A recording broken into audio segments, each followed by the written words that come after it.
Welcome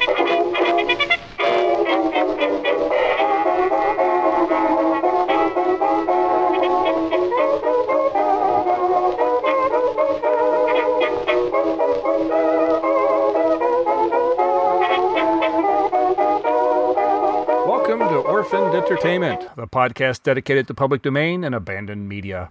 I'm your host, Christopher, and if the spirits are willing, they will let me speak to Lydia. Lydia, are you here? Can you hear me? I must insist that you all listen with sincerity and silence.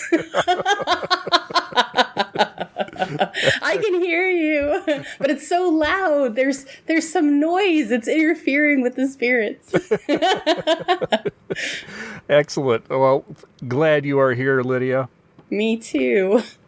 Before we go any further, thanks everyone else for tuning into this month's episode. Hopefully you can hear it without any interference. Orphaned Entertainment is available wherever you get your podcast and wherever you choose to listen. If you have the option to do so, please rate and review the show. That does help get the show in front of more eyes and hopefully in more ears.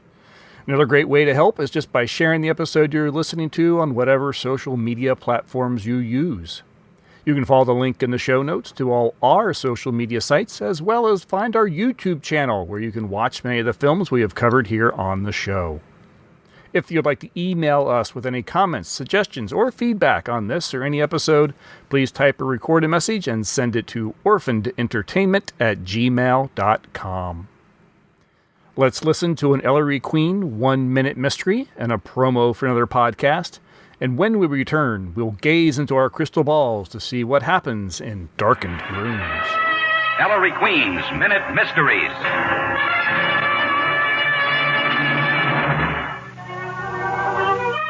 This is Ellery Queen with the case I call the psychological error. Police were befuddled by the story of a man named Ames who said he had shot his neighbor in a fit of complete terror and fear. Ames said his neighbor had approached him while he, Ames, was out shooting. The neighbor had repeatedly threatened me, Ames said, and in panic, my reflexes told me to fire. I told him I didn't know where he was getting his reflexes tested, but they weren't working. In a moment, the rest of the story.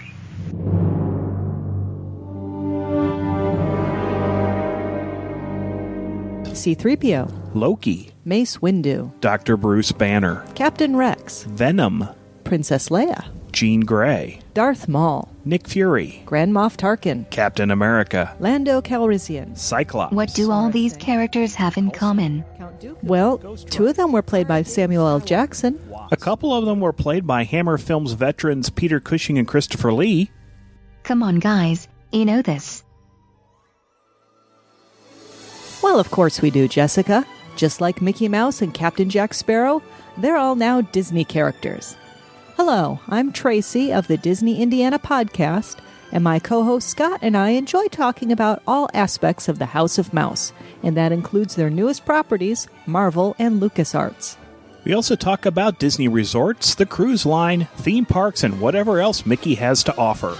Which includes movies, Imagineering, video games, and collectibles. You'll never know what we'll decide to talk about. So check us out at www.disneyindiana.com or do a search for the Disney Indiana podcast on iTunes, because now we've got a lot more to talk about. And don't forget about those other quote-unquote Disney characters like, well, Sully, Fozzie Bear, Buzz Lightyear, Link Hogthrob, Doug, Janice, Merida, Pepe, Bruce, Ralph the Dog, Wally, Dr. The Disney Bunsen Indiana Honeydew, podcast. Even after 5 years, we're still miles away from the nearest Main Street, USA. We're not listed on the map, but you can join us at www.disneyindiana.com. In the case of the psychological error, a shooting by reflex as a result of fear is not reasonable. Reflexes are the result of conditioning. The murderer tried to fool me with psychology, but I psyched him instead. Listen again to Ellery Queen's Minute Mysteries. Darkened Rooms is a 1929 drama from Paramount Pictures starring Evelyn Brent and Neil Hamilton, and it was directed by Louis G. Gasner. Emery Yago, did they say Yago or Jago? They said Jago, didn't they? They say Yago, Jago. Okay. I think Yago is how people settle into pronouncing it eventually. Okay. Emery Yago is a photographer working along the boardwalk who seeks advice from his neighbor, Madame Silvara. about getting into the fortune-telling business in order to make more money. Having read up on hypnotism and spiritualism, he thinks he can get a rich customer to score a large amount of cash. An attractive out-of-work dancer happens by looking for some photos for her portfolio, and when Ellen passes out in the studio from hunger, Emery feeds her and tries out a little hypnotism, trying to put in a mental suggestion that will force her to return to the studio that night. Like you do. I mean, anytime you meet a stranger, you just try a little hypnotism to get him to come back. When she returns, she claims it was her own choice and not anything he may have done. Emery hires her to work in the studio and to assist him in his endeavors to strike out in the fake seance business. This is the third time we have seen Evelyn Brent on the show. We were immediately enamored with her in 1930's The Silver Horde, and even more so in Framed from that same year. We love Evelyn Brent. we really do. Both of those episodes are in the feed and on the website at orphanedentertainment.com. To recap, Evelyn began her career in 1914 and worked in silent films for 14 years.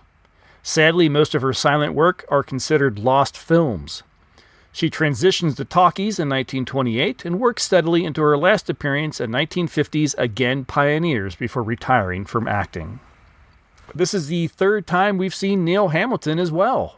We first saw him as the leader of the evil cult of Gamba in 1961's The Devil's Hand, and later we saw him as one of the Jest brothers in Paramount's 1926's silent version of Beau Jest.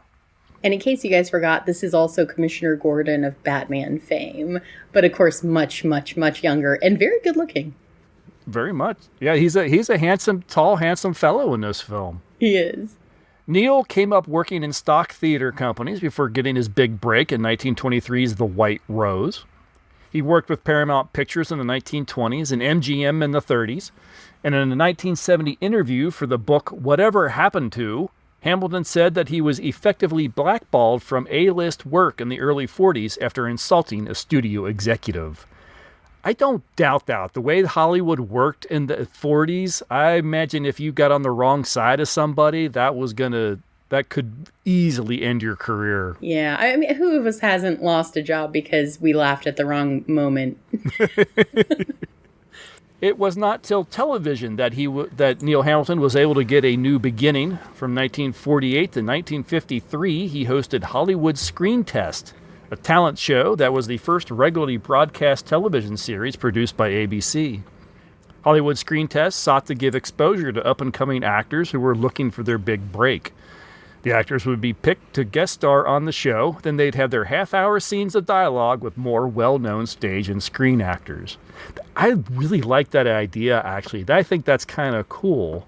I was just thinking, I wish that I knew where to find some of those episodes, because you know that there were people that showed up on there that you go, oh my gosh, I can't believe they were on this. Yeah, I know. I have not, but I think I will try to look and see if I can find any of those episodes floating around on YouTube or archive.org or somewhere. Definitely. It would be fascinating because you know there's going to be someone showing up and you're going like, oh my God, that's like Clark Gable. Oh, man. Hamilton also appeared in guest starring roles on many series, including Perry Mason, 77 Sunset Strip, and Maverick. But it is, in the 1960s, Hamilton appeared in 3 Jerry Lewis films, The Patsy, The Family Jewels, and Which Way to the Front. And as Lydia said, he is, of course, most well known for appearing as Police Commissioner Gordon on all 120 episodes of Batman from 1966 to 1968. I would hum the theme song, but I don't think I'm allowed to. Yvonne Craig, who played Commissioner Gordon's daughter Barbara, a.k.a. Batgirl, said Hamilton came every day to the set, letter perfect in dialogue, and never missed a beat. A consummate professional. Oh. Briefly, I wanted to mention a little about comedian and actor Gail Henry, who plays Madame Silvara. She appeared in over 230 films over the course of her 20-year career in front of the camera. In the 1920s, she actually owned a production company that had a contract with Special Pictures Corporation that had her making 12 two-reel comedies per year. As well as appearing on screen, she and then husband Henry East trained dogs for motion pictures. The East Kennels trained some of the most celebrated dogs in cinema, including Skippy, the terrier who played Asta in The Thin Man. Oh, I love that. When she showed up on this movie, I thought she reminds me of somebody, but she's just so much fun to watch. She's just that character. She has the face where you see her and go, that's a comedic actress. Yeah. This is how she's making her bread and butter. Yes, I really enjoy her character in this. We'll have to talk about her in just a minute. But I thought of the characters that were in this that weren't the main couple, she was definitely my favorite. While she appeared in several more short films, Darkened Rooms is Henry's last feature film. So after this, she kind of did some short films, but generally retired from the motion pictures. And then, of course, her and her husband had The Kennel, which apparently was a very successful endeavor. So definitely. But yeah, since we've talked about everybody else so much already, that's really all I have around as far as background and stuff. This is really probably the smallest cast we've had in a long time as far as like actual important characters. Yeah, I think there's one couple that's sort of important because they reflect the story, the main story arc, but we never get a name for any of them. Well, it's not one couple, it's one guy and a parade of women that show up with him, which is a really cute way to kind of give you a litmus for where the main couple are without really saying where they are, right? They do a really good job of, we probably should talk about it like in more detail, but you start off with this sailor coming in with this total floozy, just high-pitched, annoying giggle. She just wants to see the horse, right? And then the next time he shows up, he's with this woman that is in charge. She is the one that is pulling all the strings, taking care of everything, telling him what to do. And then the last one he shows up seems like is going to be the right one for him. But it's just this cute little kind of side detail that they put in there that seems like it's not that important, but it adds just a little bit of almost setting to where they are, because we open up and it's showing all of this. It's almost like it's like a pier amusement park. I don't know if it's at a pier. I said it was the boardwalk, but boardwalk, absolutely. Yeah. They're definitely on the East Coast, because I think someone mentions that they had to go to Long Island or something like that. So they're in effectively New York, and it's I don't know what the big boardwalk amusement park is on Coney Island. Coney Island, I guess it would be Coney Island. I get the feeling that that's probably about where they are. Okay, and I could go with that. They show, some roller coasters going on and people doing different things. And what one thing that really kind of cracked me up is there's a shot of a carousel, and it's 4 horses wide, which is a big carousel, by the way, and it is going so fast. Yeah, I think it's more like a horse racing. I think is the idea. It's like they're supposed to be like in a horse race. Yeah. But I thought it was a carousel, and the reason I thought it was a carousel is we are relatively close to the National Carousel Museum, so we went up there out of curiosity, like you do. Very neat. I would definitely love to see that. They have some very old carousels. They have from like the hand-cranked ones all the way up to more modern ones. They have some great history. They have a working older carousel there, and we got on that thing, and it goes so fast. I was scared. I thought I was going to fall off. And so watching this, I thought, how in a lot of older movies, they kind of speed it up to make it seem more exciting. Yeah. I don't think that's sped up. I think it's really going that fast because they were terrifyingly fast back then. It's just crazy. Yeah, no, it could have been some sort of carousel, but I think the theme was like you're supposed to be in like some sort of horse race or something like that. That's me taking it just because of the speed and the way everyone was riding it, because they're actually kind of pretending to, like they're jockeys and stuff. Oh, come on. You haven't done that on a carousel? It's been a long time since I've been on a carousel. Well, it's funny because from my experience, I thought, it's definitely a carousel because some of them went that fast. Like, what feels unsafely fast. Right. But it'd be interesting to know. I think the last time I was on a carousel, I wanted to like ride in the car or something like that, though. So, when I was a kid, I liked to ride in the chariots. The chariots, that's what they're called, chariots, Christopher. so yeah, they do set themselves as being in the boardwalk. We've got Madame Silvara right next door doing her fortune telling, and then we got Emery doing his photography. And yes, in his studio, he has a mounted horse on like the back wall. Like a stuffed, full life-size horse that I have to think is actually a stuffed horse. Oh yeah, absolutely. So this is is this a Trigger cameo? yeah, that's actually exactly what I thought of too. It's just, we just came out of that movie. I'm a little disappointed that we didn't get to see outside of the studio really more in the story. I mean, we do, like you said, we get the little montage that kind of sets the place of, okay, they're on the Coney Island, or on the boardwalk, the amusement park and everything. Would have been kind of fun if maybe we had actually seen them walking along this boardwalk and not just Evelyn Brent's feet. Yeah, we get a long shot of a street with like double shops along both sides of it, for kind of actually held for rather a long period of time, I thought. And also we get just one moment, I think, where Emery, where Iago goes out, he runs out after her to not really to catch her, but to kind of see which way she goes, I guess. But beyond that, yeah, it's all inside, and it really takes place almost just in 3 or 4 rooms. The whole movie does. We get a shot early on of Madame Silvara's place, but that's the only time we get to see it. Most of the action takes place in the room next door to the studio. Right. And then a little bit in another house, and a little bit upstairs, and a little bit in the studio. But like you said, it's a very small main cast. And it's a really small set. It didn't take much to film this. Now, this is another one of those films where, while I don't think it could easily have been a stage play sort of thing. Very easily. And actually, I think this would make a great stage play. If somebody wanted to make another, like to make it into a stage play, I think this would be a lot of fun. I could easily see where you could pull this one off. And it would be kind of like it'd be kind of a fun one to do as well, I think. Yeah, you could almost do more as a stage play than you could as a film. I definitely think so. And on a stage play, people are willing to accept kitschy special effects, where maybe in movies they aren't. And so this would do, I think, probably better as a modern play than it would as a remade film. Right off the bat, I mean, our opening scenes with actors, anyway, is in Madame Silvara as she's reading someone's fortune.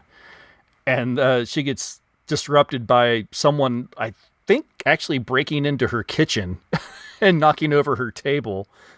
And I really love Silvara because she's looking at the guy's palm and she's like, oh, I see a storm and loud thunder. And then there's a crash in the other room, and she goes to check it, and she just looks at him and looks at his hand and says, read it yourself. Yeah. You mentioned that she was like a favorite character of yours in this story. Yeah, mine as well, just because she has some of the best little lines. It's just best little moments like that. The read it yourself, and then... Oh, what a pity, dear. That storm in Spirit Land seems to have frightened her away. But your sweetheart says for you to come here often, and she'll talk to you and help you. Madame Silvera, I've heard somewhere that there were such things as photographs of the spirits. And you'd like one of your sweethearts. Ain't that sweet? You see, I never had a real good picture of her, and if you could get one for me... But they're expensive, young man. How much? Could you pay $25? Gosh, that's a lot, isn't it? But I guess it'd be worth it to me. Be here tomorrow, and I'll have it for you. Thank you. How much do I owe you? No, not here. This room is sacred to the dear spirits. There's no thought of material things. Come outside. $2. Goodbye. Don't forget tomorrow. No, I won't. Yes. Yeah, her whole demeanor changes. Yeah, she was great. She is. Yeah, she's very funny.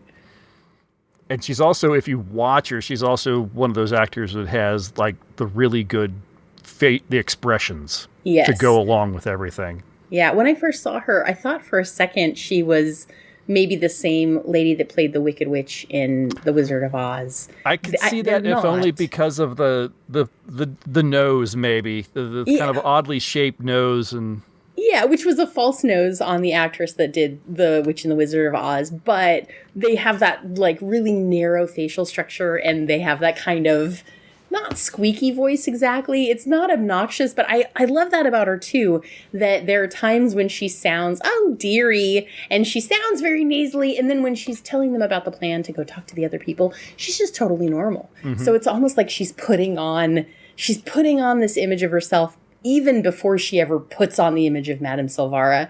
She's also putting on this woman, but then really when she gets down to business, she's very serious about it. ain't that sweet? I think then we meet Emery, and the what do you call him? The sailor coming in with one of his girlfriends. Yeah. Yes. This guy, they say that a sailor's got a girl in every port. This guy's just got many girls in the same port. I wonder if he even has many ports. Is he really a sailor? Yes, exactly. At one point I thought, is he just dressing up, pretending to be a sailor just to get girls? I think that would be just as reasonable as anything else. I think so.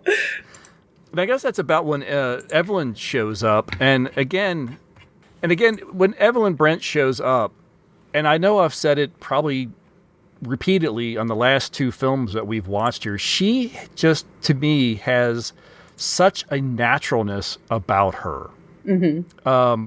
The way she talks, the way she moves, I feel like she has such a modern persona about her. Mm-hmm. For a 1920s, 1930s actress. Mm-hmm. There are so many in this time, especially with a girl or with a woman who has come up through the silent era. Mm-hmm. You expect someone to be overly dramatic and to be, performing to the back of the theater and everything she does and says.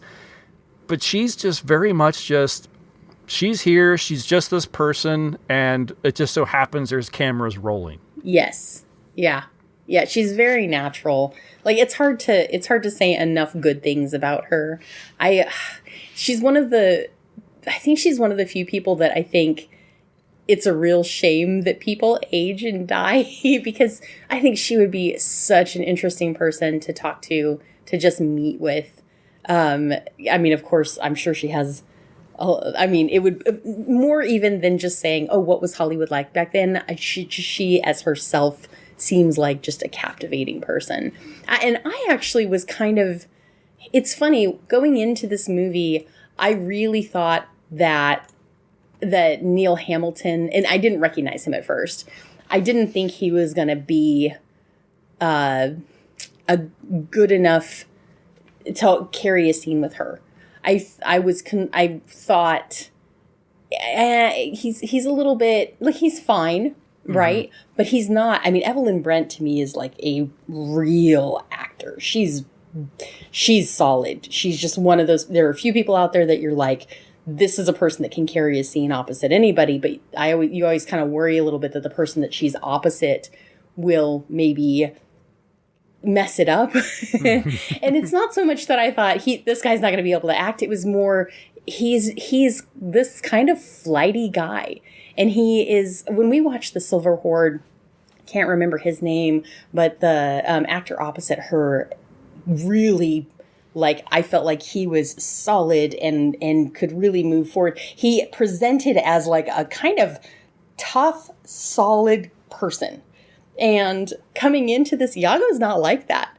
He's just this kind of guy that he's interested in trying different things and especially in making money. And so he's just reading a lot about spiritualism. But he's not a person that's been out fighting through the Yukon to try and, driving sled dog through the Yukon in the middle of snowdrifts.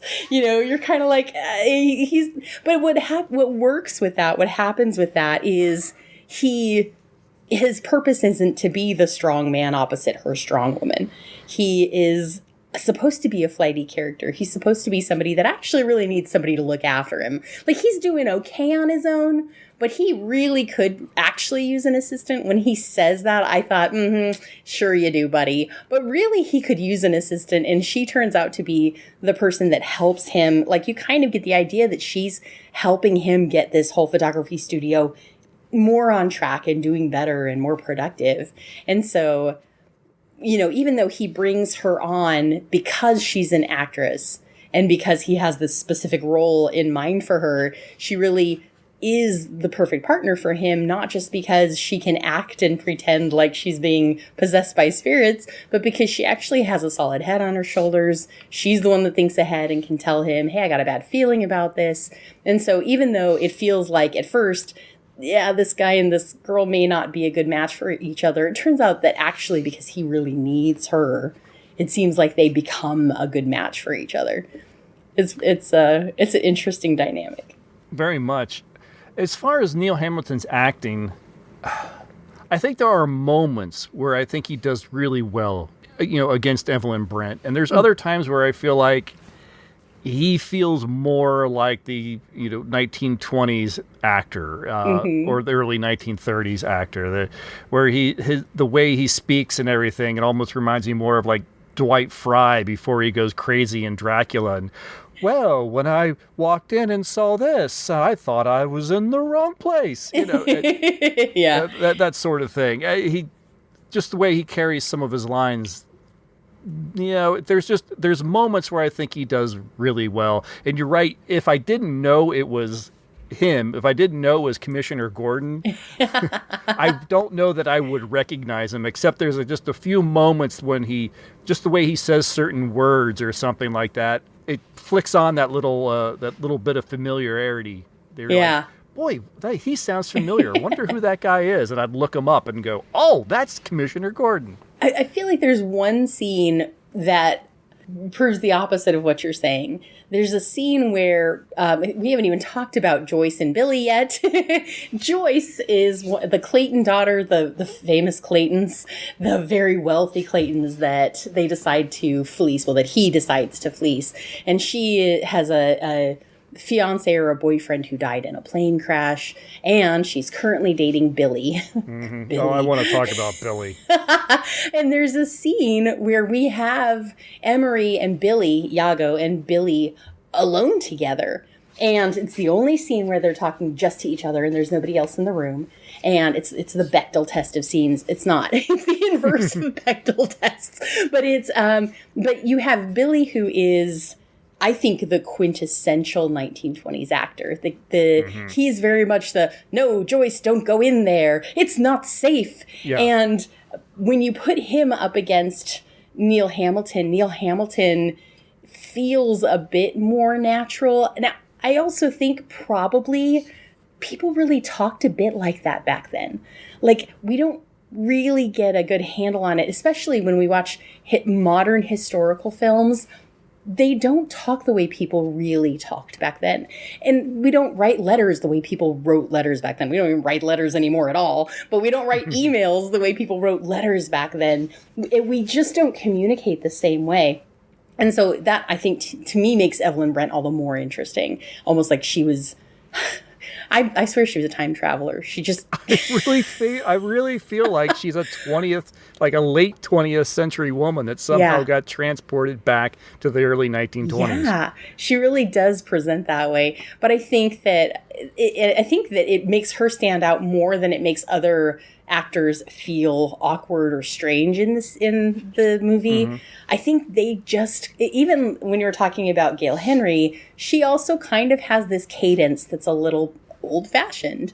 And so it's tough when you're opposite Evelyn Brent to not seem old-fashioned and a little kitsch and a little not great acting. But I think that he carries it well enough, maybe up until right at the very end, which is a hard scene to play. I'm sure we'll talk about it. But yeah, I think overall he does okay. And I also think that he's not necessarily meant to be younger than she is, but definitely is meant to be more immature. I don't know. I almost feel like they were trying to make him older than she was. Because he kept saying things about, little girls shouldn't go without eating. And he kept talking to her like she was younger than him. Yeah. And it's possible they were trying to make that happen, but the character is less mature than hers is. Oh, very. His character is maybe, I think we get the idea that very clearly that she's been through the school of hard knocks. And so, she says things to that effect. She also says, I've heard it from guys. They say, little girl, why don't you come stay with me? I don't know if he's the first one to use that phrase or she is, but again, I think for him, he's intended to be presented as a character he hasn't really been through that much difficulty.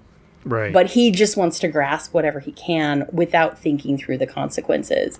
So whether he's supposed to be older or not, he's definitely the less mature one. How long since you've eaten? I'm not old enough to remember that far back. I thought so. Little girls shouldn't go without eating. I'm reducing. I'm on a 365-day diet. Where do you live? Say, I swore I'd stop the next guy that asked me that. Then you haven't any place to stay? They all say that. And then they say, why don't you stay here with me, little girl? Oh, no, really? I know all the answers. Oh, I don't mean you, though. You've been darn nice to me. Tough racket being a girl and broke. Yeah, apparently, as far as the actors themselves, he was only about 4 or 5 years younger than she was. Okay, so he was younger. How interesting. Mm-hmm. And I remember us commenting in the Silver Horde about her. She comments in that movie about being a much older woman than the lead male in that movie, who we also love. I'm so bummed that I can't think of his name, but it's interesting. She has been in Hollywood for, at this point, 15 years. So she's been an adult for at least 15 years. So she is very likely older than a lot of her male co-stars. But I think in this one, they're not necessarily making a point of that. But yeah, she's just a fascinating character. Is there a book on Evelyn Brent? Darn it, I need to read the book on Evelyn Brent. That would be very fascinating. Joel McCrea is the name we keep trying to come up with. I had to finally look it up. Because we've seen him a couple times in a couple different films. And yes, he is actually very good. Mm-hmm. Well, so should we talk about Joyce and Billy? Yeah. We're introduced to Joyce and Billy at a big dinner party. And I really disliked Billy right away. Yeah, but I don't remember my lines. All right. Just a moment, please. Something I want to tell you. Won't you sit down? I promised you a big surprise tonight. And now I'm going to show it to you. Something quite unusual. You are going to see some rather remarkable entertainers. Sword swallowers? I know, train seals. Oh, no, my dear. Something quite different. They're spiritualists. Oh, we're going to have a seance. And what are they supposed to do? Well, I'm not quite sure, but instead they have very remarkable powers. Well, anything for us. Everything goes down the living room. Oh, no, hurry. You know, I went to see a circus committee once, and you know what she told me?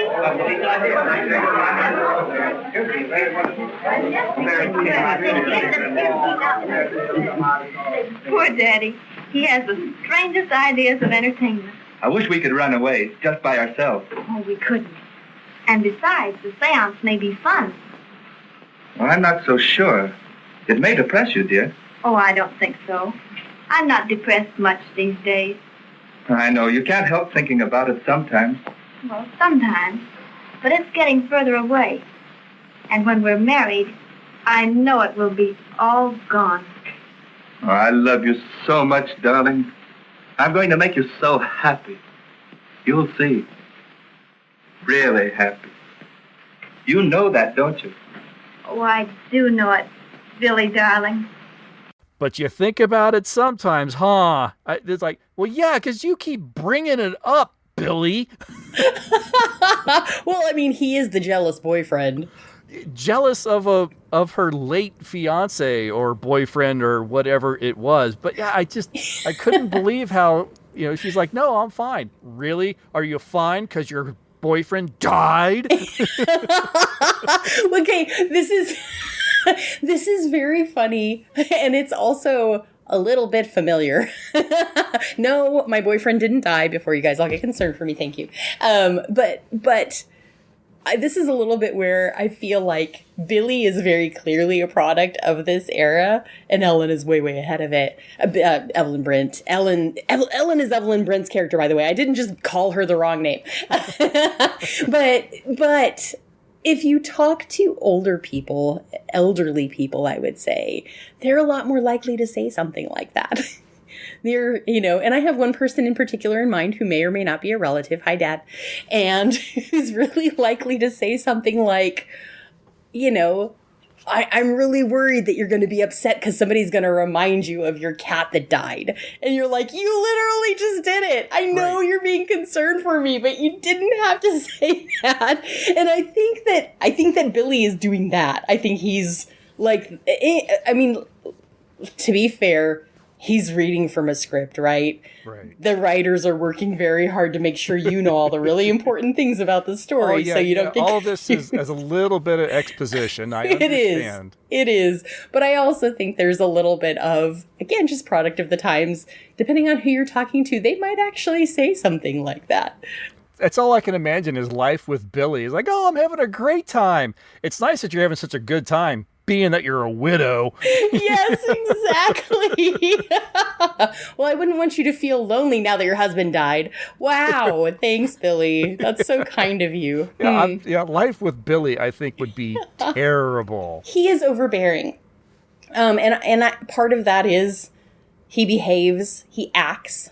His acting is a bit overbearing. Mm-hmm. And part of that, I think, is also, it's in the script. They want to make sure that you know that Billy is gonna protect Joyce even if it kills her. Yeah, absolutely. And apparently, as it turns out, Billy really isn't wrong as far as like Joyce really has no business being anywhere near Ellen and Emery. Yes. Which, it feels very weird at this moment because he shouldn't know that. Right. And so this line feels very forced, or the scene feels very forced because it's kind of put in the wrong place. It's almost if they had gone through that whole thing and then after the seance, She's fainted. Turn on the light. Be quiet. She's going into a trance. That means the spirits want to speak through her. It means there's a message for someone here. No, I can't do it. Please don't make me do it. Please, dear spirit. Yes, I can hear you. Can't you speak louder? It's so hard to hear. There's that whirring noise. Such a loud noise. It sounds like an airplane. I get the name Jane. He wants to talk to...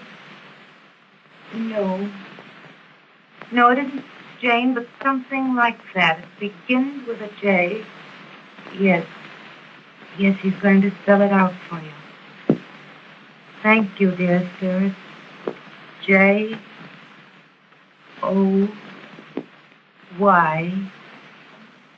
C-E. He says he must talk to Joyce. Where are you, Joyce? He wants to talk to you. Yes. He says he's been trying so hard to reach you for so long, and you wouldn't listen. Who is it? Oh, that Don't noise. listen to it, Joyce. That whirring noise. I'm tired. I'm confused. I can't hear anymore. Oh, you must. No, You Joyce, must hear don't. more. Just keep calling for Joyce. Ask him if he's dead. He says it's sick. He wants to tell you. He wants to tell... Oh, I've lost it again in that noise. That whirring noise. I can't hear anymore. I can't hear anymore. You must hear more. You must let him speak to me. Billy, you've gone it all. You must hear Can't you make her go He grabbed Joyce and said, I was worried this would happen. I didn't want to say anything, but I was so afraid that, and I don't believe in this.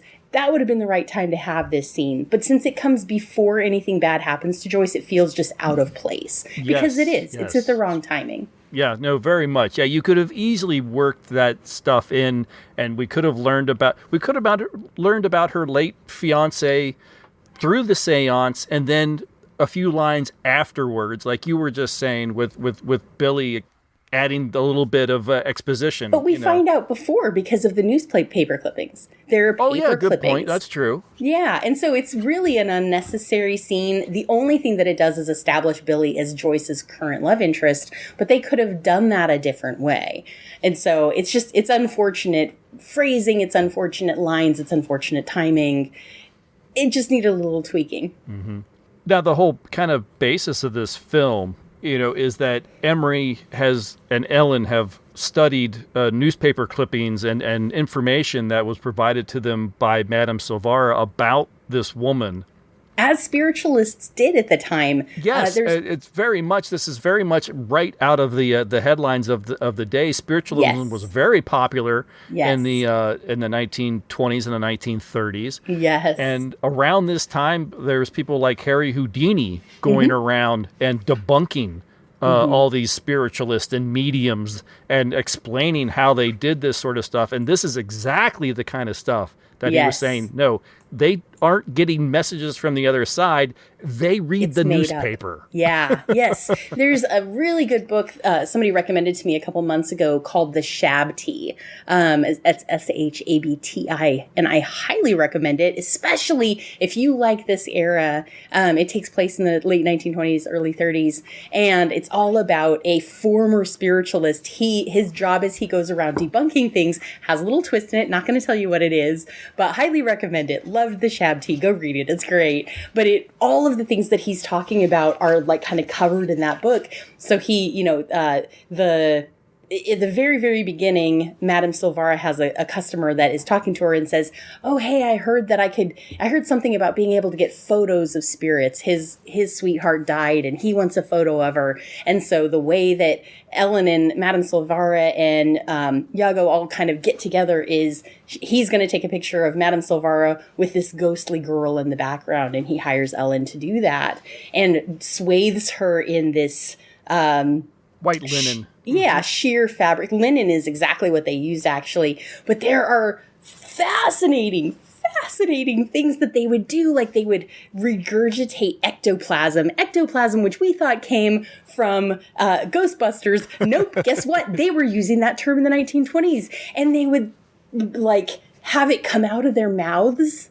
Mm-hmm. And it would be, like, just soaked, compressed, like cheesecloth, basically. But in these darkened rooms, they would produce these things. They would do table wrapping. He mentions that he can do table wrapping with his toes. They would pop the bones in their toes to make the knocking noises. It's fascinating. Highly recommend you read that book. Sorry, I got really excited. So when I started watching this movie and that was what was going on, I was like, oh, I know so much about what they're talking about because I had read this novel. But it's fascinating. Like, and it's sad because, like, Joyce, I think her responses in this, although they may be a little melodramatic, again, a product of the times, a product of the direction at this moment in time, her responses, I think, are very genuine to what people would have felt then. And I think the way that they script Ellen spilling these details, she's not saying, I have a message for Joyce Clayton from the other side. She's playing this reluctant vessel of spirits from the other side. No, I don't want to. Don't make me. Yes, I can hear you. Okay, go ahead. I can hear you. No, it's too noisy. It sounds like an airplane. She's not saying, I have a message for Joyce Clayton from your dead fiance who died in a plane crash, which anybody would go, oh, come on. How did you find that out? And she does such a great job when Joyce starts standing up and saying, "That's me. It's me. What is he saying? What is he saying?" And she keeps talking over her. And right. she just I really like that because so it was like great. Effectively like she's not hearing her. All she can hear is the spirit. So she's just repeating what the spirit is saying. She's in a trance. Yes. Yeah. It's so well done. And I think it's better done than a lot of modern movies depicting this era, depicting this moment, this what's the word I want? this kind of phenomenon in time where it was just, there was such a short period of time when this could happen, from the late 1800s to the early 2000s. Sorry, guys. The early 1900s. Because as soon as technology starts picking things up and people can debunk these things and we start having radio programs that can explain it, at the point that technology and information starts spreading, you can't continue to have this kind of phenomenon for very long. Most people, there will always be some people that believe it, but most people will stop believing in it. But it's depicted so well in this movie. Even when Iago is draping her with the linen and, kind of putting the swaths over her, and it's, meant to give this really ghostly effect, it really does. Mm-hmm. And if you just saw it as a blurry image behind a clear photograph of a person, we've all seen those photos. I assume we've all seen those photos. And we know that they're faked, but they give you chills when you see them. It's so much fun to see it. Oh, very much. It's I've seen a lot of photos, and it's amazing that as long as there has been photography, there's been people doing trick photography. Yes. And doing these little things where it looks like they're floating, or it looks like there's a specter over their shoulder, and it's like, as soon as someone figures out a way to utilize a technology, someone else figures out a way that they can toy with it. It sounds like you're describing AI. It really does, though. There's so much now coming out, and it's in a way, it's kind of the modern version of this. You have these infomercials that are very clearly not real people. Mm-hmm. And the voices we know are not real human voices, but it's talking about, you won't believe what my boyfriend, blah, blah, blah, and it's a kind of spiritualism of the modern era. It's something that is easily discernible as being fake. All you got to do is switch the light on. But we still are buying into it. We are willing to believe. There are always people that are desperate to believe something that will sell them what they want to buy, even if it's not a real thing. Yeah. Sorry, I just kind of soapboxed there. Yeah, that's exactly what goes on. That is exactly what goes on here. Is Joyce, with only a little bit of prodding, is desperate for this message from her fiance. I'm just gonna go with fiance. Yes. For her fiance Dick, who died in some plane crash. I guess probably in the war. World War I, maybe. Maybe, yeah. Or just as she's a wealthy or he's heiress. Just a pilot. Yeah. Yeah. Maybe he was a wealthy, playboy pirate kind of pilot kind of, or pirate. You never know. And so after that, she's just desperate to get this, and she is then fueling everything that goes on from that moment on forward. And they even say that he even says Madame Silvera says when they're meeting about the Claytons, she says, "You don't have to do anything but get them interested. Mm-hmm. Don't do anything else. Like, don't try and sell them anything. All you need to do is get them curious." Oh, and Emery even does it as they're leaving. Mr. Clayton, like, well, how much do I owe you? It's like, oh no, we don't do this. I mean, he acts offended. Yes. We don't do this for money. Oh, we would never. We just all we're asking for is our travel. Like, right. Why would you insult us with your sordid money? He doesn't say that, but that's the attitude. But as soon as the door closes and Ellen asks, "I thought you said there was going to be money in this." He's like, "You wait till she comes to us." Yes. Yeah. Now that is the one thing where I'm not exactly sure how they were going to go from this to, and you need to pay us to Joyce. Yeah. I think there's, what does happen is, Ellen becomes concerned. She's like, this is too dangerous.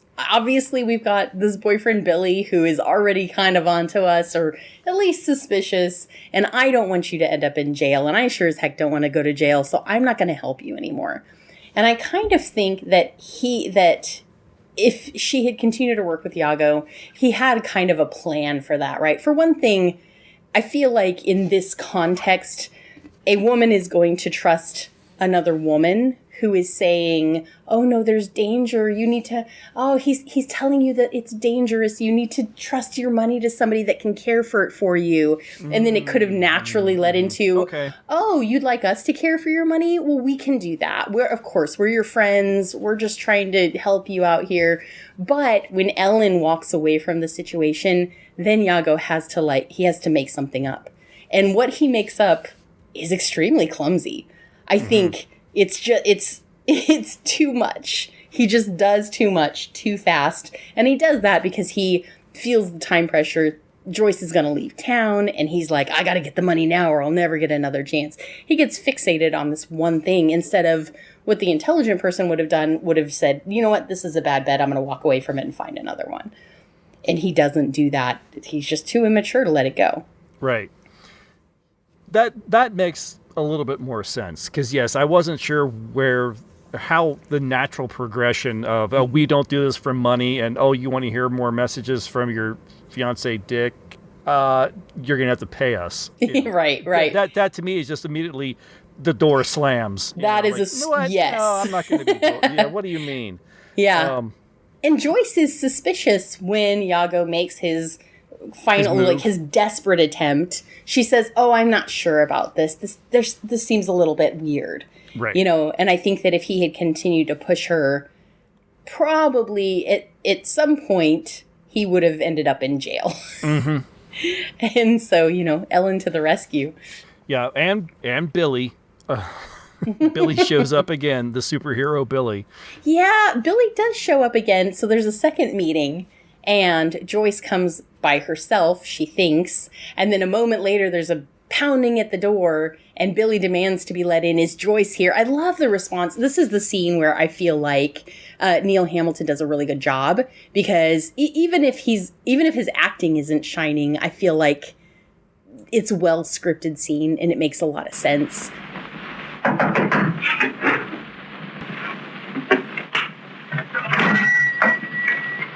Is Miss Clayton here? We're closed for the evening. I saw her come in here. Billy, you had no right to follow me here. I followed you for your own good. I was afraid you were coming here. Now listen, you've got to come right home with me. I'm afraid your hostile attitude will prevent our getting results. Please go, Billy. I won't leave you here alone. Well, perhaps Mr. Iago won't mind if you promise not to interfere. Ellen. Oh, Ellen.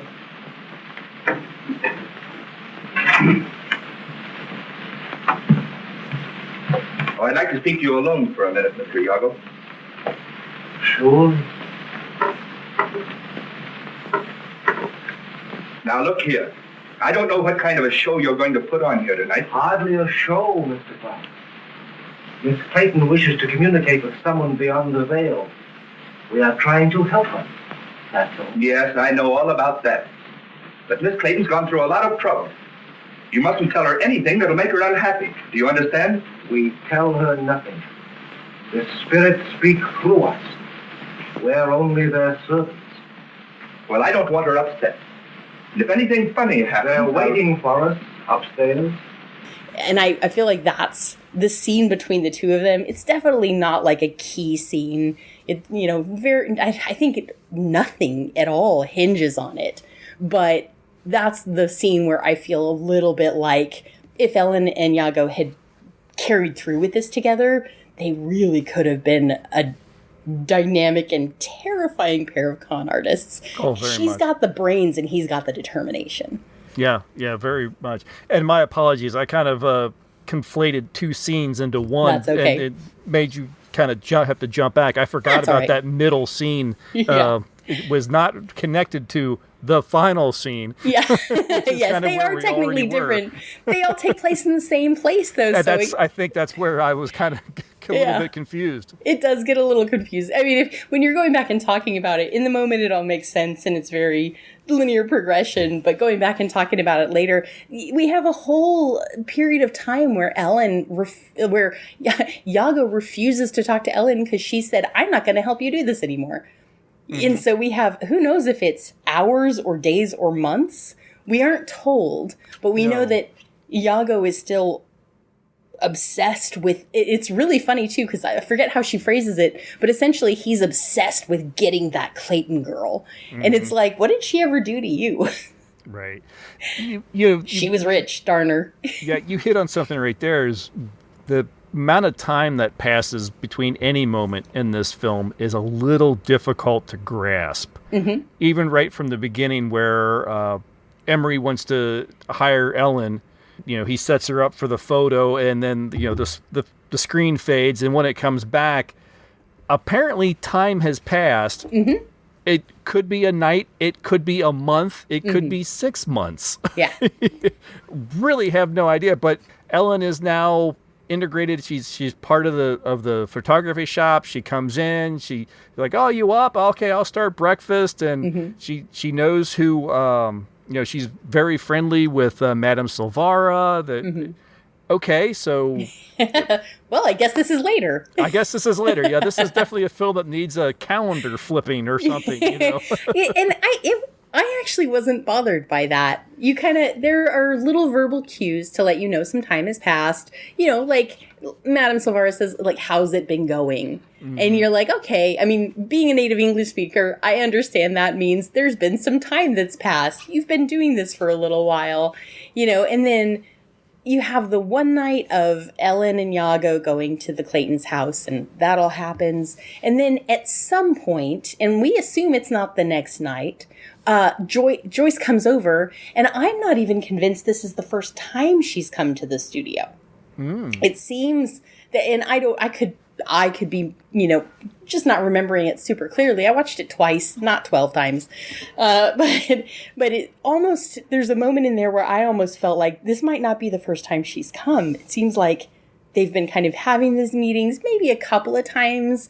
This is maybe the third or fourth time she's been there, and she's hooked, but they're not necessarily at the point of getting the money out of her. Like, they're stringing her along, they're gaining her trust. And then at that point, when Billy shows up and basically makes a fist fight out of it and physically threatens Ellen, and of course, which Iago is not having, and ends up getting himself punched, I believe. Mm-hmm. At that point, she's like, nope, Iago, you're physically in danger. I care about you. I am not going to help you keep putting yourself in danger. Great boundary setting, by the way, Ellen. Bravo. We all need to learn to do that. I care about you. I love you, but I am not going to facilitate you destroying your own life. Good job. And so who knows how long this has been going on. Like you said, there's no timeline specifically telling us, but I'm kind of okay with that. Okay. I feel like I'm told well enough in this story what's going on, what the progression is. I can predict what's probably going to happen. Twist. Mm-hmm. I didn't know what was going to happen, which made me really happy about this movie. But I was pretty sure I knew what direction it was going in. I guess the only reason that it bothers me that there's this leap of time that we don't know how much is because so much apparently happens in this gap. Mm-hmm. That that when Ellen and Iago are at the Claytons waiting to go in, mm-hmm. They're sitting there on the couch and they're talking, and they're like, "Well, don't you know I'm loopy for you?" And yes. "Oh, I am too." From the minute you walked in my show, like, "Oh, okay, so there's been a freaking romance that's gone on," and I think off camera. Yeah, well, and I think. And I'm extrapolating here for sure. But he then introduces Ellen as his sister. Mm-hmm. And I feel like they work around that. They backburner that by saying, oh, now they have to pretend to be brother and sister. It's not well explained. It's not clear. I think that the difficulty there is that they're not clearly showing you or telling you that then Ellen and Iago then are just separating themselves. And they're like, well, we have to wait until this big heist is done. Or not heist, but this big con is done. But it seems to me like that's kind of the direction it was pushed in. I also, though, really frankly, Ellen says, can't you read my mind? Like, can you guess what I'm thinking right now? And he's like, oh, you're trying to tell me? And she's like, yeah, I'm crazy about you. And he goes, well, yeah, I've been crazy about you from the start, too. And I'm like, but have you really? Yeah. Really? Right. And I think his actions later imply that he really does come to rely on her and care for her. No, absolutely. But at that moment... No, I agree. But because we don't see this relationship blossom at all, his words sound hollow. I also kind of think he's just kind of a flim-flam guy. I think he's like, he's the guy that is gonna, well, he thought he had hypnotized her into coming back. And when he finds out that's not the case, he's kind of gonna be like, oh, I'm not as cool. I'm not as amazing as I thought I was. Oh, well, but I got to keep you around. So, oh yeah, sure. I fall for you too. Totally, girl. Ditto. It's in the script. The whole idea. I'm not sure why they decided that. Oh, we're going to pretend to be brother and sister. I'm not sure why they went that route, because that to me feels like somewhere down the line that could get really awkward. From a spiritualist standpoint, I think it makes perfect sense. I think you had a lot of people back then saying, this is my auntie, this is my nephew, this is my sister, these are my family members. You can trust them. They're also, we're all spiritualists. We're all in this together. And this is my relative who you absolutely can trust. This is not a random stranger that I met one day and asked to help me with something, which sounds suspicious, right? I think there was probably quite a bit of family making up. Now, again, I'm extrapolating. I'm inferring. But I think looking at this particular type of con, I think it's not that surprising for somebody to say they're related to another person they're not related to, but who's in on the gag. I could see your point. I could see where if she's your sister or he's your brother, obviously I wouldn't lie about her ability, because it adds in that little an additional element of trust. It would embarrass my family. I would never, impugn my honor by lying about my sister or my brother. Right. So that does make a little bit more sense. My point was more about the idea that they're in this whole group, that they're living and working on Coney Island, park, boardwalk or whatever. Mm-hmm. He rents a photography studio where anybody can come in. Yeah. And what if he suddenly, let me get my wife, and in comes, oh, wait, weren't you at the seance and wasn't that your sister? Yeah. Well, I think you're not wrong. 100% you're right.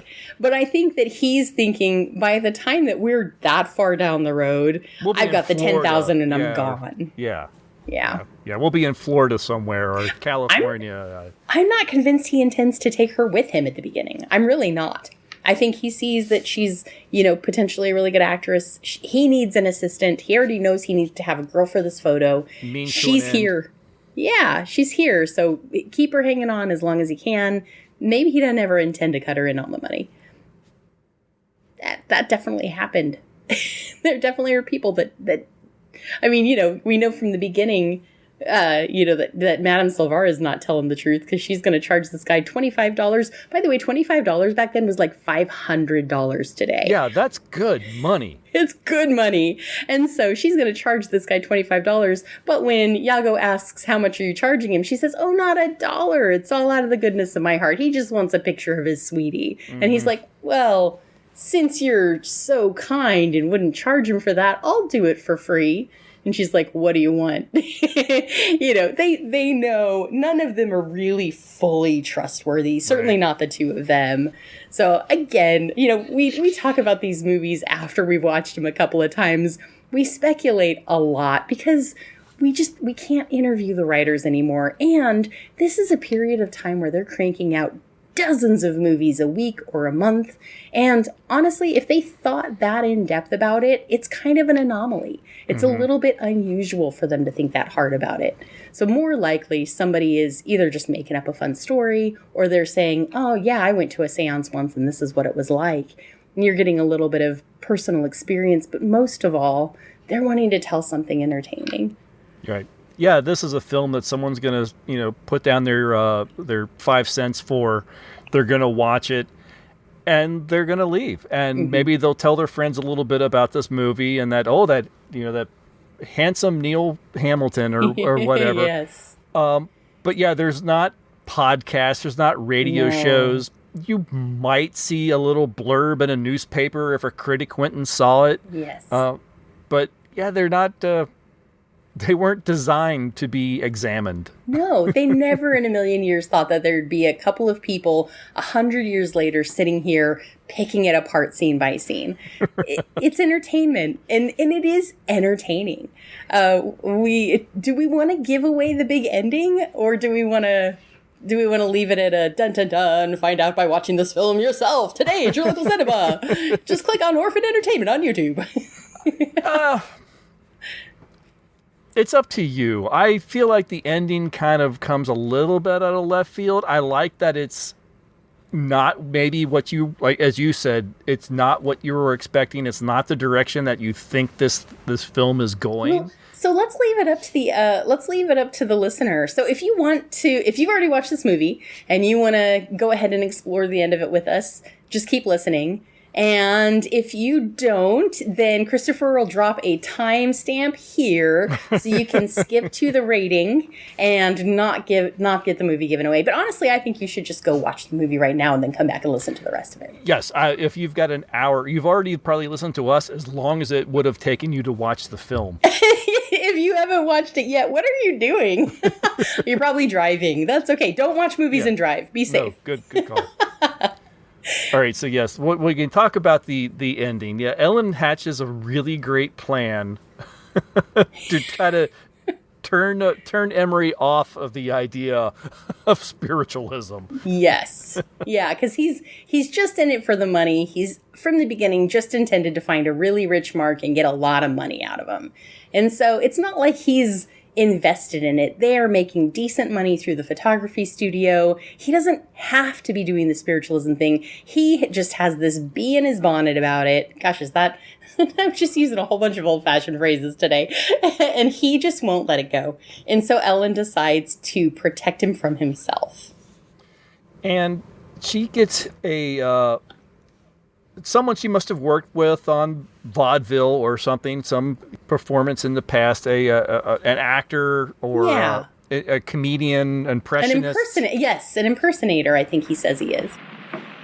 Hello, Bert. Hello, Ellen. Gee, I'm glad to see you. Why, Bert Nelson. I'd hardly know you. Oh, well, I don't blame you. The way I look now, my own mother'd hardly know me. Bad breaks, huh, Bert? Oh, nothing but, Ellen, nothing but. You see, after that bootlegger ran away with my wife... Come on in here with me, Bert, and tell me all about it. All right. Oh, Madam Silvera, this is Bert Nelson. Madam, pleased to meet you. Say, kid, what's this job you was telling me about? You come on, sit down, Bert, and I'll tell you all about it. it. I ain't worked since the summer Lincoln ran for president. Bert, can you still do impersonations? Impersonations? Say, did I tell you what my great mistake was? When I did my impersonation of John Barrymore. He got so jealous he bribed Albee not to give me any more bookings. At least I figured it could only be that. Oh, sure, Bert, I know you're great. Can you play a ghost? Play a ghost? If I don't eat soon, I'll be one. There's $10 in it for you. Cash in advance. $10? Great. Now I can clean up and get my makeup out of hock, eh? Bert, you sit down and I'll tell you all about it. Shoot. Now, I'll tell you what you have to say, and I got the clothes for you. Or at least he was once, until he made fun of the wrong person. And I love it too. You're gonna have to play the clip, but I love the name drop there, and then he says, "I did a better job than he did, so he got me blackballed." I love it. He impersonated somebody and was better at it than they were, and it's a big name too. It's not like it's just some nobody. Yeah, I can't think of who it was. It was like Barrymore or someone, I think. Yeah. But she hatches this plan. So this is Emery's last ditch effort to try to get something out of Joyce. She's going to jump on a ship she's gone after this. It's his last chance. Right. And so she gets her friend to pose as Dick. Yes. Dick! Yes, Joyce. I've come to you. I've come to warn you and to save you. Save me from what, Dick? To save you from this man. From Emery Yargo. But it was he that brought you to me, Dick. I don't understand. I've been watching you and loving you, and tonight when you were in this great danger, they gave me the power to come and save you. Then nothing he told me was true? He has no power? He has only the power to deceive you. You must go away now. You must go back to Billy. I want you to marry Billy. You must forget me entirely. And will you come to me again, Dick? Never. Now go. Go away from here quickly. I'm not sure how they went and did the ghostly apparition, and maybe Within we're not the story. supposed to ask. Yes. So, and I think there's, this is a movie, so there's suspension of disbelief expected from the audience. And in this case, I think whether at this time and even before this time, there were ways to fake this. They could do ghostly apparitions.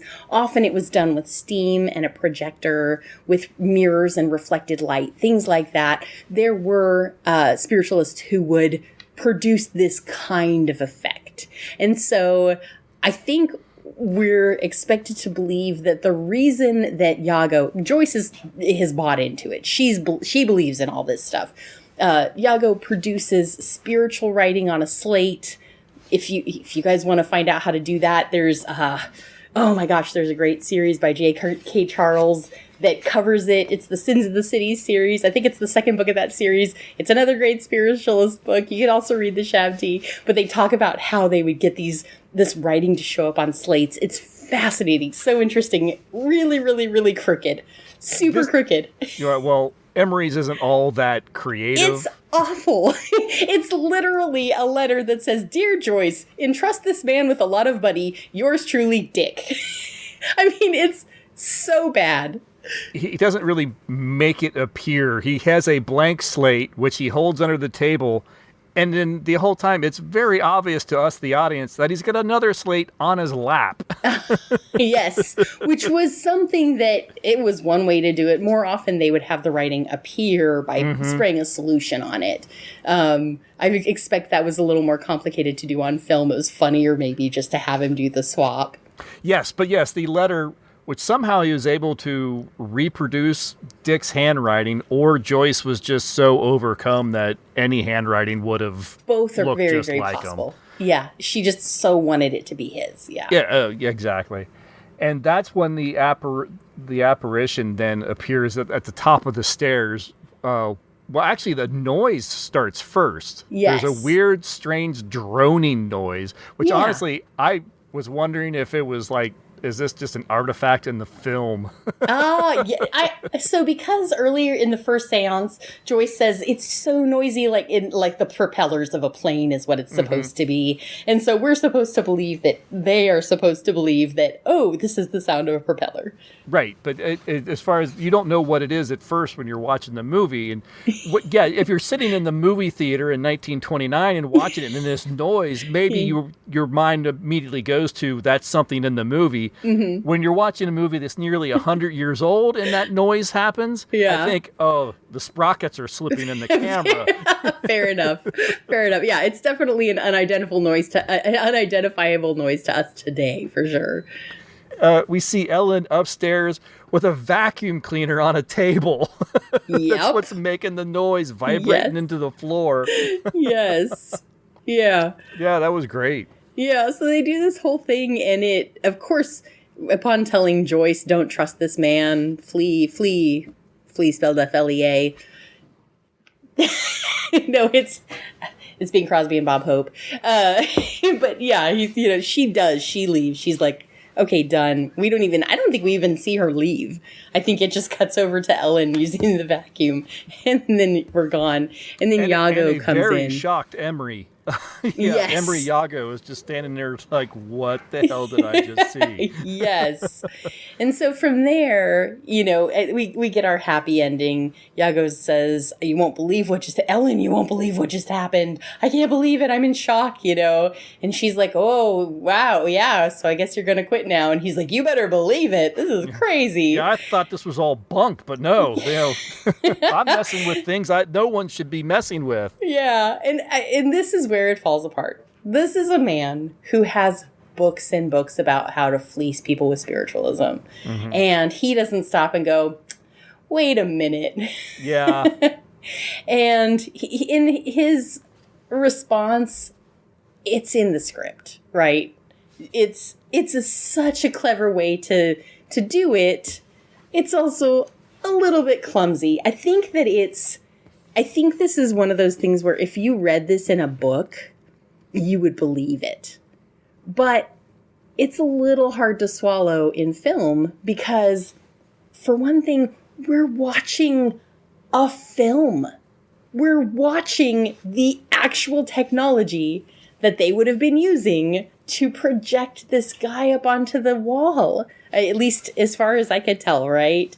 And so the suspension of disbelief starts to fall apart a little bit there. There's just a couple of really big questions that are hard to get over. And then his behavior is like very, very worked up. Again, for a guy that has literally been, popping his toes to make table knocking happen and levitate tables. And this thing happens one time and he 100% buys it. I guess you can say, well, he doesn't have any reason to think he's the one being fleeced. Yeah, I agree with that. But it's just a little bit hard. It's just a little bit clunky. Am I happy with the ending? I'm thrilled with the ending. I love it. But if you're talking about just craft specifically, are the lines perfect? Is the acting perfect? Not really. And we get one more scene afterwards. But you had a thought. I'm going to let you go first.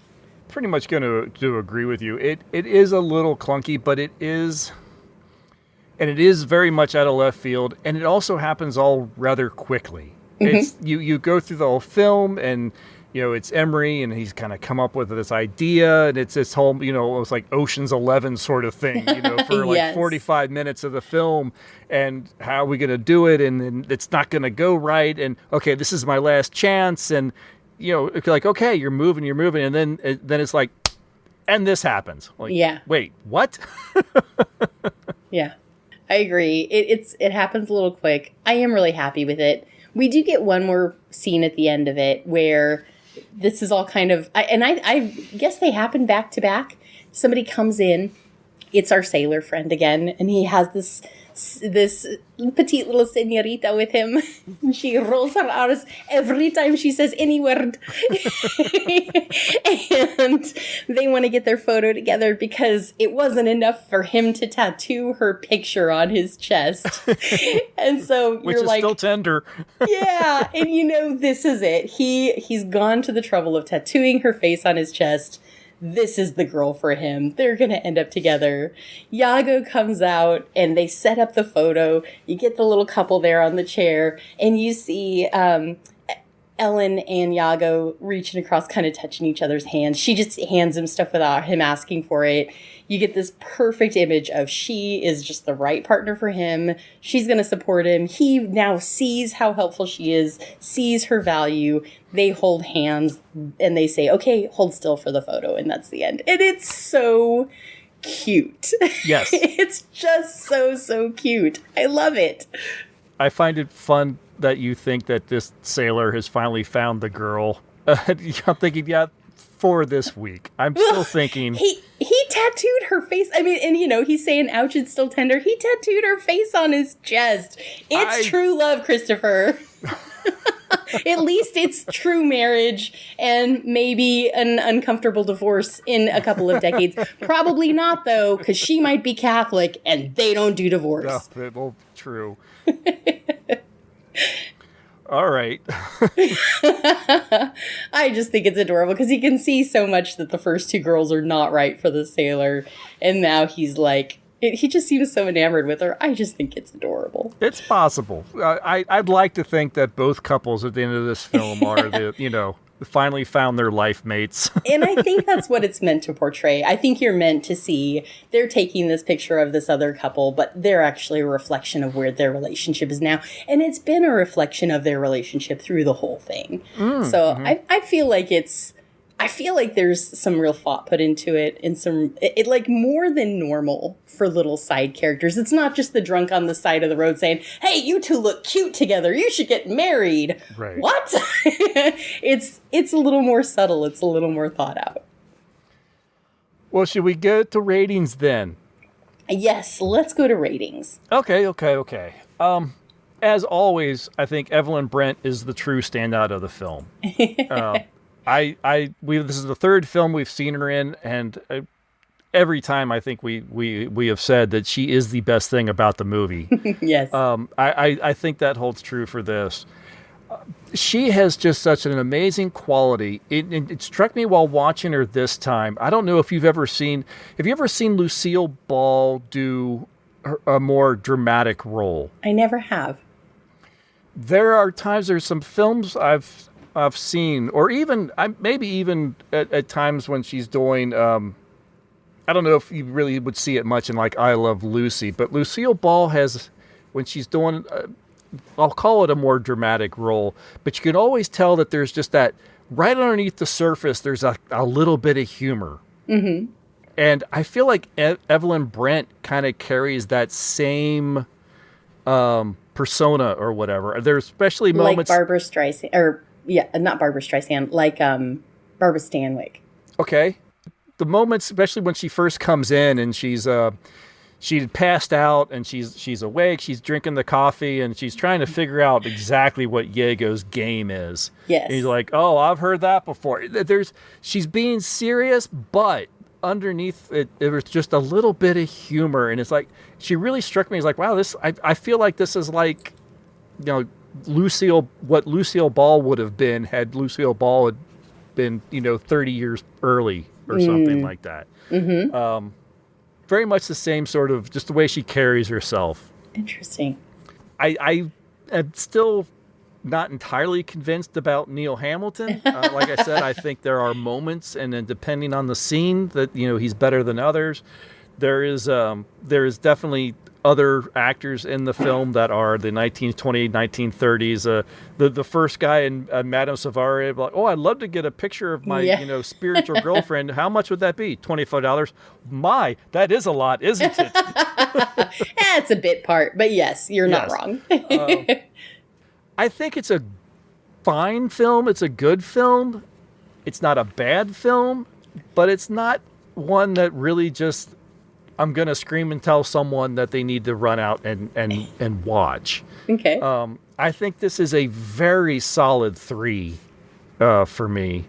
It is, again, I think I will probably watch Evelyn Brent in anything at this point. And she could be in a Huggies commercial and I'd watch that. She could play the dog in Uncle Tom's Cabin, a hound in Uncle Tom's Cabin, and I'd watch that. It'd be the best portrayal of a dog by a human. I know. I love that she says that in the movie. Oh, she does say something along those lines. I play a hound in Uncle Tom's Cabin if you wanted me to.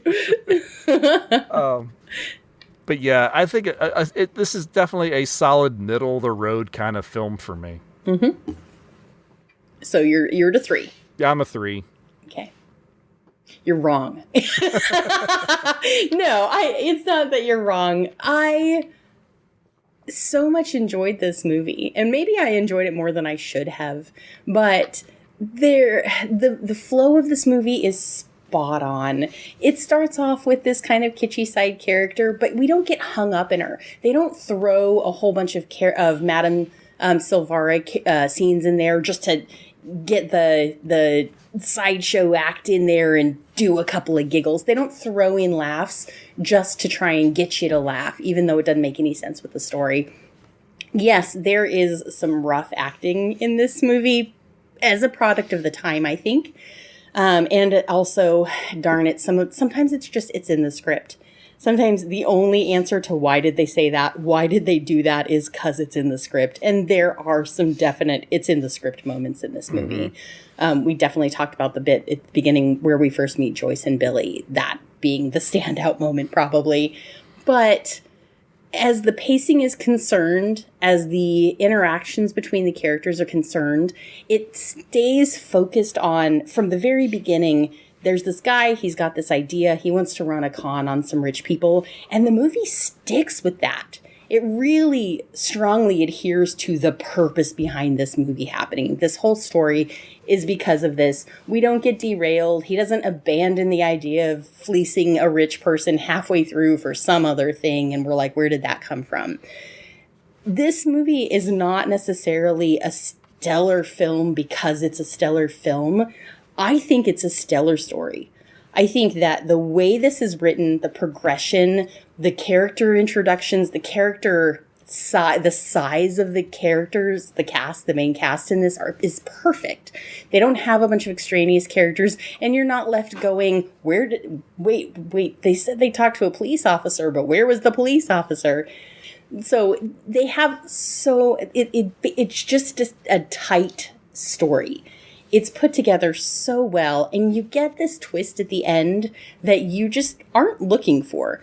I think as a story goes, I told a friend of mine, this movie we're reviewing, it's like if I wrote a book, I have written books. This is a lot like the stories that I write. So I'm sure there's an element of me loving this because it goes exactly how I feel like a story should go. You don't have anybody in it who's just arbitrarily evil.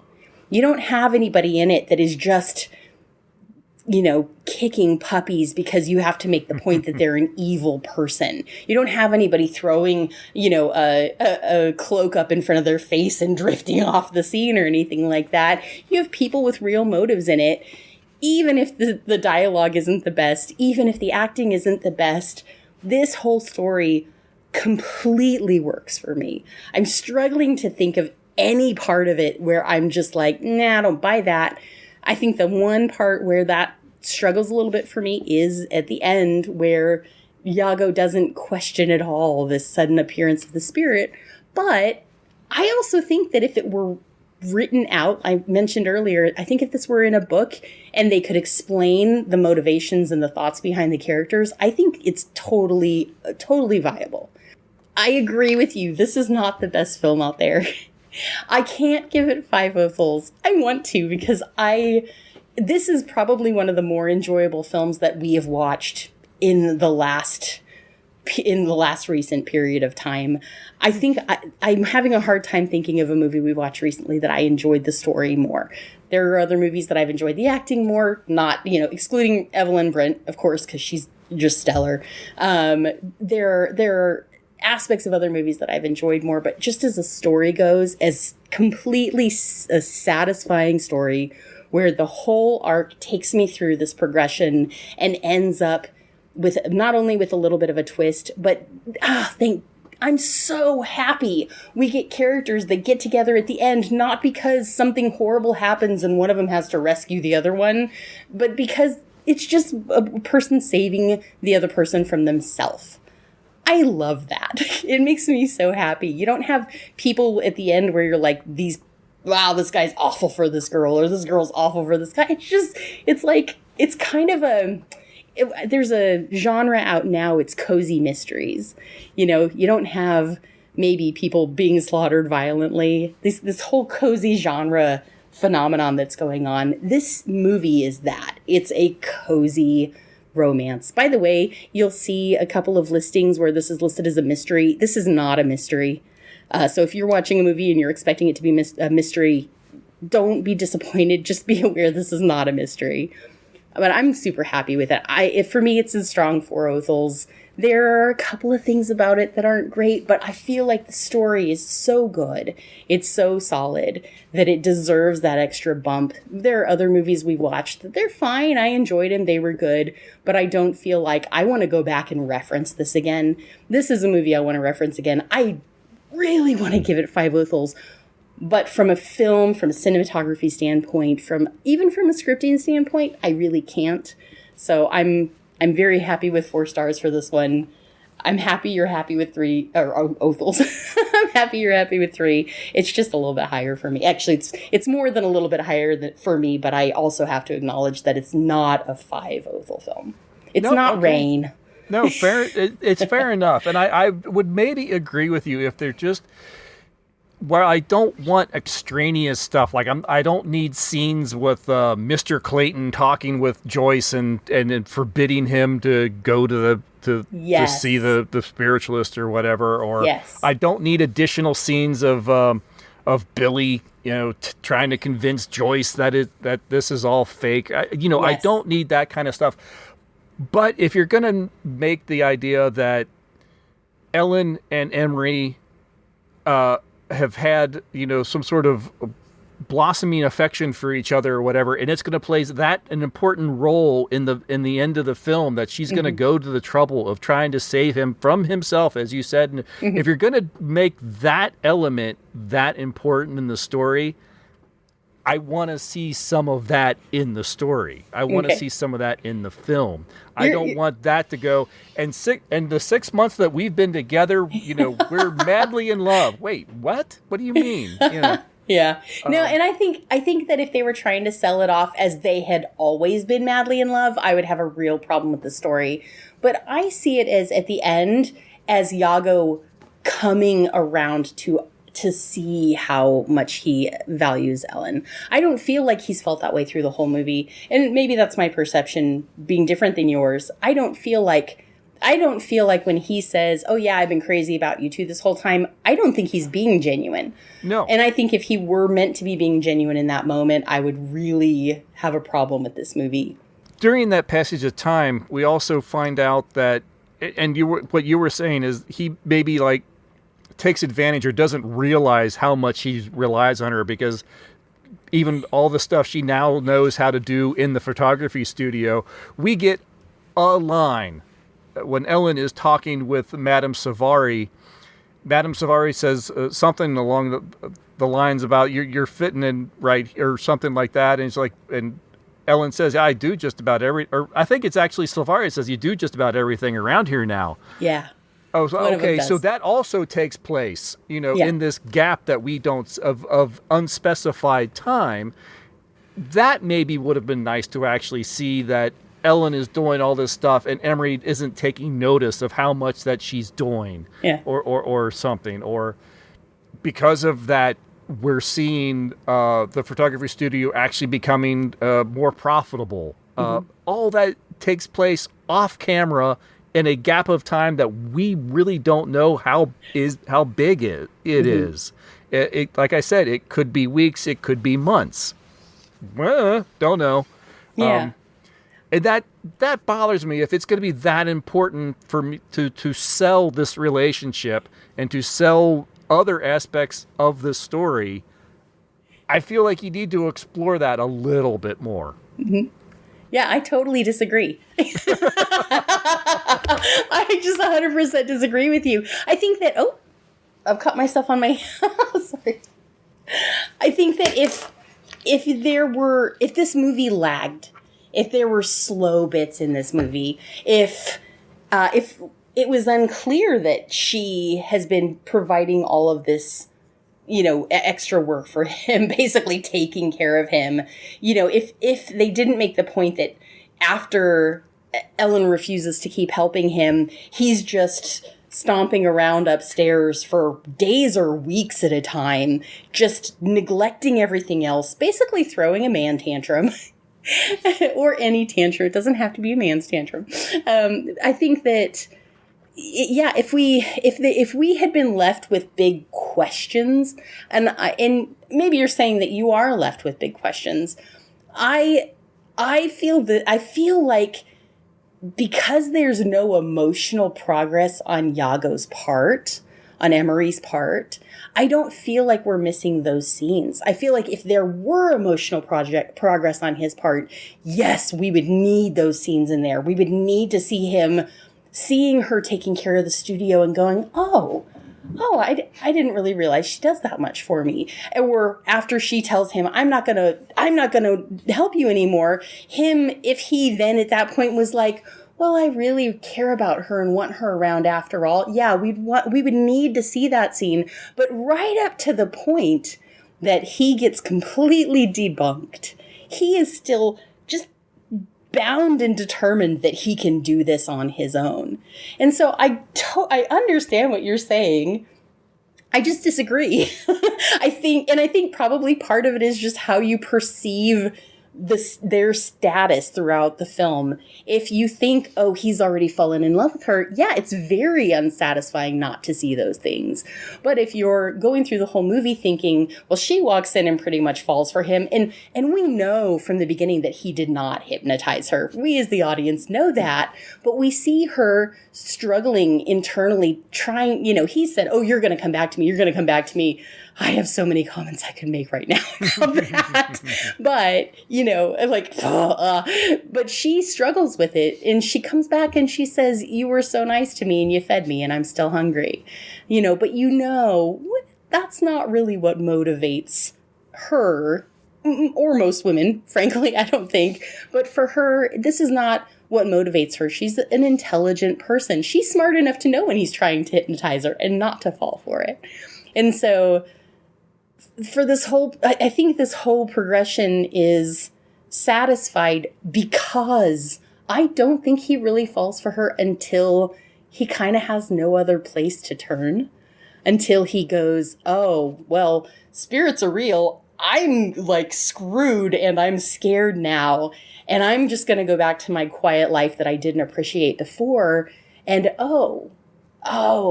look, Ellen's just handing me the things that I need without even asking me for them. Oh, this is actually a person that is valuable in my life. And I think that if he had that moment at any point before then, you're exactly right. We need to see that. I just don't think that he does.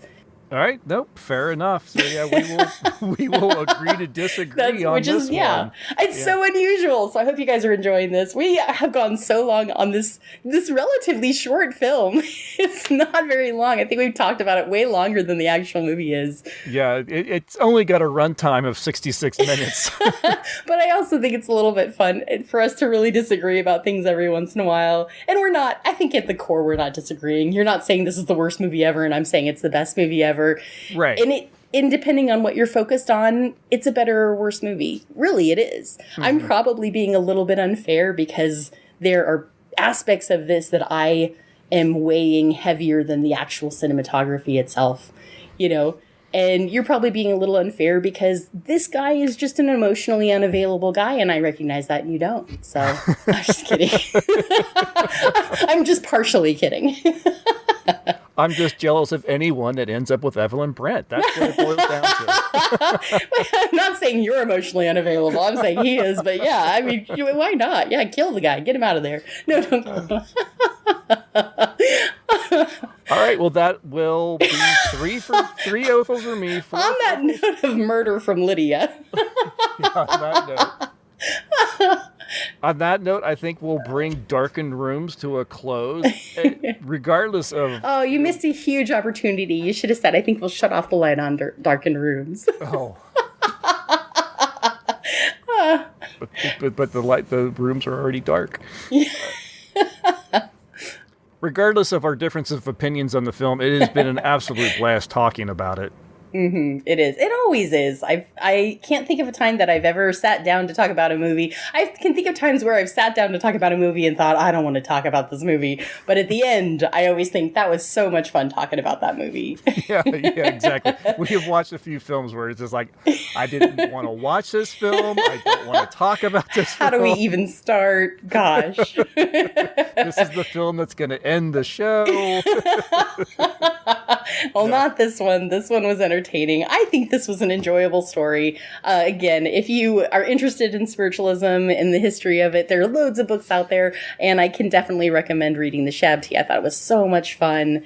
And then, of course, I mentioned a couple of other books, but I think this was a fun film. It's a unique period in history, and it's a unique period in history celebrating a unique period in history. Yeah, absolutely. Yeah, it's definitely worth watching just for that alone. And for Evelyn Brent. But that will do it for this episode. Thank you very much for listening. We will be back in a month with another film. Until then, bye, everybody. Bye.